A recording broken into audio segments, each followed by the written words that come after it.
یہ دیکھیں انہوں نے پوچھا ہے کہ بیوی سے جھگڑے وغیرہ ہوتے ہیں اور ایک دفعہ جب وہ گئیں تو دوست نے کہا انشاءاللہ آپ کے تو طلاق ہی ہوگی، تو میرے منہ سے بھی انشاءاللہ نکل گیا، کیا حکم شرع ہے؟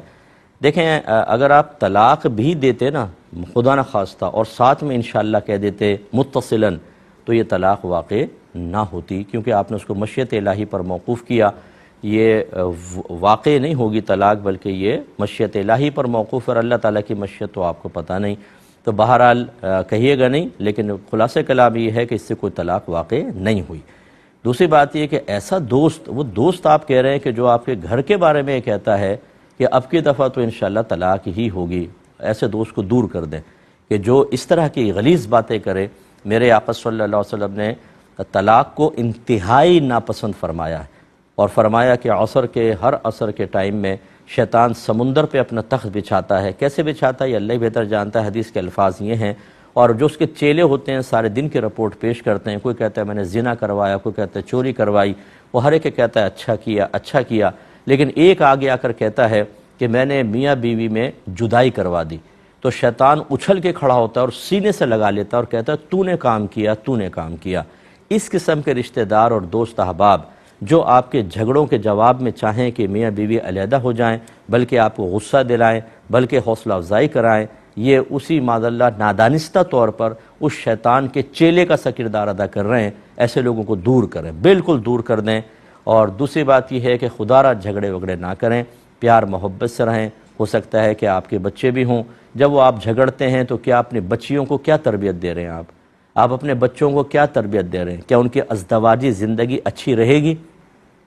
مجھے ایک کپل نے مجھے بتایا کہ ہم شروع سے لڑتے جھگڑتے رہے ہیں، اور اب ہماری بچی کی عمر 30 سال ہو گئی ہے، وہ شادی کرنے کے لیے تیار نہیں۔ وہ کہتی ہے کہ اگر شادی کے بعد ایسے جھگڑے ہونے ہیں تو میں بغیر شادی کے ہی ٹھیک ہوں۔ اور آپ یقین کریں، وہ اگر سن بھی رہے ہوں تو شاید مسکرائیں گے، میں نشاندہی نہیں کروں گا کہ کہاں کے تھے، کہ جب وہ میرے سامنے بیٹھے وہاں بھی لڑنے لگے آپس میں، یعنی ساری زندگی، اور پھر خود اپنے آپ کو کنٹرول نہیں کرنا، خود نہ بیوی شوہر کے حقوق سمجھ رہی ہے، نہ شوہر اپنے ظلم کی داستانوں پر غور کر رہا ہے، حرکتوں پہ غور کر رہا ہے۔ پھر ایک نتیجہ نکالتے ہیں کسی نے ہم پہ تعویذ کروائے ہوئے، اصل میں جادو کروائے، اس لیے ہم لوگوں کے آپس میں نہیں۔ ارے بھائی، ہر چیز کے اندر جادو ٹونا ہو گیا، آپ لوگ اپنے آپ کو سیلف کنٹرول نہیں کرتے۔ دونوں بڑے باپ کے ہیں، دونوں ذہین و فطین، اور سامنے والا بالکل بے وقوف اور بدو۔ غلطی ساری اس کی ہے، میری نہیں۔ جب اس قسم کی باتیں ہوں گی تو جھگڑے کیسے ختم ہوں گے؟ خدا را ایسا نہ کریں۔ جھگڑوں کے اندر کبھی بیوی بے ادبی کی مرتکبہ ہوتی ہے، کبھی شوہر ظلم کرتا ہے۔